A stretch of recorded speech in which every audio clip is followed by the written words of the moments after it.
first, I just want to, if you would, I mean, it's all over social media. It's going coast to coast about how the team treats the place on the visitor's place. You know, a lot of it's going on about how, you know, you left that place better than how it was arrived. Just kind of talk about that a little bit, the pride you take. Yeah, I mean, it's just one of our standards and expectations. I put our tag holders in charge of it after every game. I just tell them, hey, make sure that locker room is left better than we found it. And they did. Them and the team did a great job making sure everything was put back in place and took care of it. So we do it everywhere we go. I guess we're getting attention for this just because it was at Florida, I guess, a big school. But no, you know, we're gonna do what's right. We're gonna do things the right way, and that's part of our standards. Looking at the game, some of the things that, you know, what did you like about what you saw in the game, and moving forward, things that you think you. Well, I mean, I challenge the guys to play extremely hard for 4 quarters, you know, and line up and do their job to their best ability, and then play the next play. And I think they did that. You know, I felt that way walking off the field there Saturday night, and after reviewing the film, you know, yesterday, I still feel the same way. Very proud of how hard they played for 4 quarters. We were going against superior talent. There's no doubt about that. But we did some good things. You know, we were conservative in some areas to help prevent some injuries, and we did that. We have no injuries, so that's a big deal for us because we had a lot of football left ahead of us. But overall, proud of the guys where they competed, and I think it opened their eyes to a lot of things too. You know, if you play hard for 4 quarters, you might not win every snap, but good things will happen. And there's not going to be anybody else on our schedule with that much talent from top to bottom. Alcorn State this week. Have you had a chance to look at them yet? Oh yeah. What do you expect out of them? You know, they're kind of an experienced team. You know, they've got you know, they got 37 upperclassmen and they got 18 seniors. So they played a lot of football. I know defensively they returned 7 starters. Kind of their motive on defense is to apply a lot of pressure. They're going to play a lot of man coverage behind it and try to get to your quarterback. And they were very successful at doing that a year ago, you know, against us. And I imagine they'll be trying to do the same exact thing. And then offensively, you know, they got a transfer quarterback from Missouri. He's a dual threat guy. They like to run the ball. They got a running back who's on the Reese's Bowl watch list. Very, very talented young man. You know, so they want to chew up the clock and run the ball and then take some shots here and there. So, but you know, they played a lot of football. They got some good experience, and it'd be a great challenge for us. Questions? What did it mean just to score at the end of that game? It seemed like a lot of guys took some confidence just watching them on the broadcast, taking that touchdown just to end the game. Yeah, I mean, it was a great way to end the night, I guess, right? We ended on a high note. But, you know, defense did a great job coming up with a turnover right there. And then I thought the offensive line and Colby Ham did a great job getting to the end zone. So, yeah, you always want to end on a high note. So I was proud of them for not throwing in the towel right there, keep playing hard. Obviously, they out-physicaled you. You expected that. Yeah. But you didn't give up a lot of big plays. Is that the one thing? Yeah, you know, proud of the defense. You know, they got talent everywhere, and you know, they had some long drives. I mean, they obviously they had their way with us just from a talent standpoint. But you know, I thought our defense did a good job preventing some big plays. You know, and you know, I thought they kind of had the bend but don't break. They played hard there, and then they got into the red zone, and they got to lean on their offensive line and running backs right there who are all very talented. But, you know, I thought we did a really good job on the back end defensively. If I saw from a positive standpoint, some of it I think goes back to what you said about playing hard for 4 quarters. The tackling by your defense was impressive at point of contact. Yeah. I didn't see you know, the chart, but yeah, they got yards after contact, but yeah. I think it was minimal. How do you take that forward? Because I was impressed with point of contact tackling. Yeah, I'm hoping. Reason for some of that, we changed the way we practiced last week. You know, we went a lot more live periods than we ever have a week ago. Just kind of felt like our scout teams are so young right now, and they don't have the size to some of them yet, that what we started last week is we basically took, during one period, our offense might be doing drill work. We took our number 2s who were playing in football games for us and went down there and we self-serviced the defense and we went live for a period. And then we flipped it. Defense went and started doing drill work, and now the number 2 defense came over to offense and gave us a good look during some team periods. So I think a little bit has to do with that. You know, we're getting a better look from our scout teams because we're self-serving each other a little bit like they do in the NFL. And we'll continue that format at least to the halfway point of the season. Then when you start backing off practice, we might back off that a little bit. But me and Tony both thought that was a big help from, compared to the first week. Mhm. Obviously, with playing a program as big as that, you just see a lot of things. What were like the biggest things that you took away just from being able to go against a program like that? Were there any things you learned? Well, yeah, I learned that the SEC is really just a minor league farm system for the NFL. I learned that. I learned that, the middle linebackers who are 6'2", 234 can run faster than most of your DBs and receivers at that level.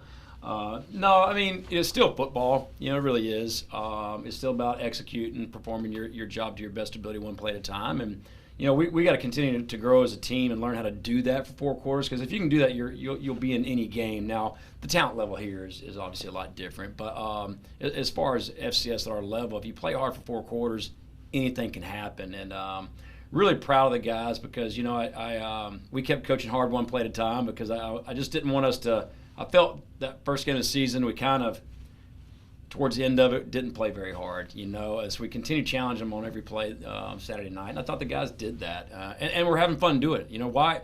Why lift all these weights, practice like this all the time to go out there for your one opportunity a week and not give your best effort? Why play the sport, right? And that's kind of been our message to them for the last week, and it'll carry over to this week. But, no, I mean, that's about all you can take from it. Last year, coming off the FBS game, was probably your worst game as far as penalties, Yeah. some other things going. There was it looked like almost a letdown from a big stage. Are you kind of worried about that going from a big stage and back to a smaller? No, I don't think so. I feel like the guys are pretty hungry right now. We talked about it in the locker room immediately Saturday night.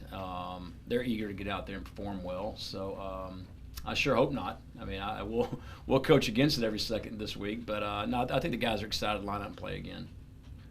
Not to belabor too much about the Florida game, because you mentioned about the superior talent and the matchup personnel issues. When you look back on it, Coach, did you look back thinking, okay, I could have done a little bit more creative this, a little bit more motion here to generate more offense? Was it strictly a talent elevation thing? Yeah, I mean, a lot of it's talent for sure. I mean, you're looking at the 2 interior D linemen. I mean, 361 and 438. I mean, there's several pictures where they've got a hold of our center, and it's like just defending off your son, right? So it's definitely a talent level. You can also see at that level, they got so many more resources. I mean, they are so developed, and there's a reason behind that, right? But yeah, would we have liked to spread out and run our full offense? You'd love to do that, but I know that.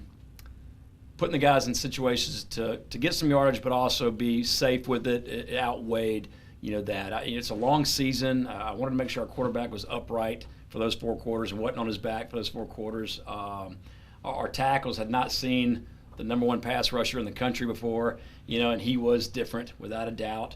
Their nickel, I think, is a phenomenal football player. There's plays on film where we're handing the ball off and he's 10 to 15 yards away, and then he's hitting us a yard past the line of scrimmage. Their middle linebacker, number 17, same thing, just as talented. He's all over the place. So, yeah, we did not run our full offense by no means, but I still believe that's the right thing in doing that situation. So as a quick follow-up to that, here you go. 2 more games on the road to get ready for league play. You've got to be biting at the bit to get this offense moving. We are. Yeah. We are.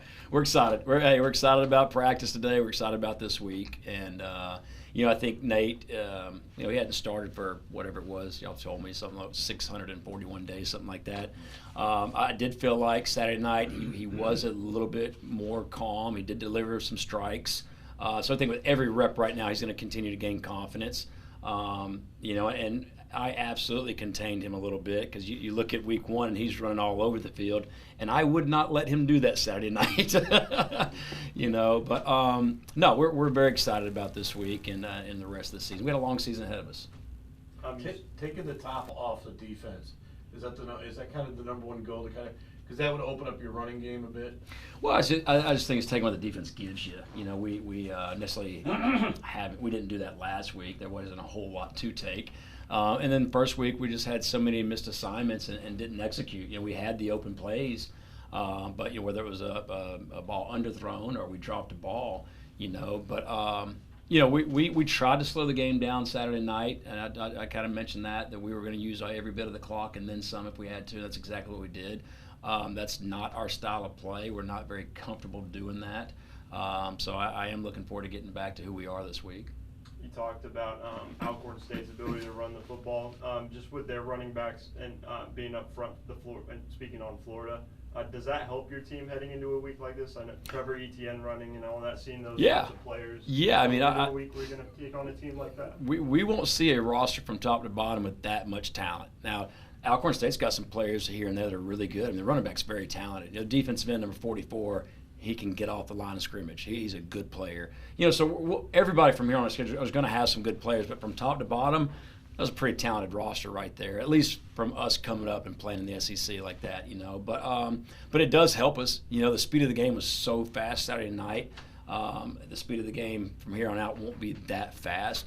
So I think that is something we can kind of take that experience from that and grow from it. It looked like Nate, especially the first quarter and a half, seemed to be reading quicker and getting the ball out of his hands quicker. Yeah. Obviously he had to, but do you think that helps him in the long run because he had to do it? Absolutely. Being decisive and just making quick decisions, right? This week won't be a lot different just with all the pressure they bring us. So he's going to have to pre-snap, know where he's going with the football, and then get to his first and second reads, and with confidence and throw strikes. Because a year ago we didn't do that. I mean, we gave up 10 sacks a year ago, 4 of those with the quarterback kind of hanging on the ball a little bit. We're going to have to put him in good situations, but at the same time, he's going to have to throw some strikes and stand in the pocket. Is that the big thing after 10 sacks last year? Absolutely. Offensively, we got to protect the quarterback. Defensively, we got to stop the run. That's the two biggest things in this ball game.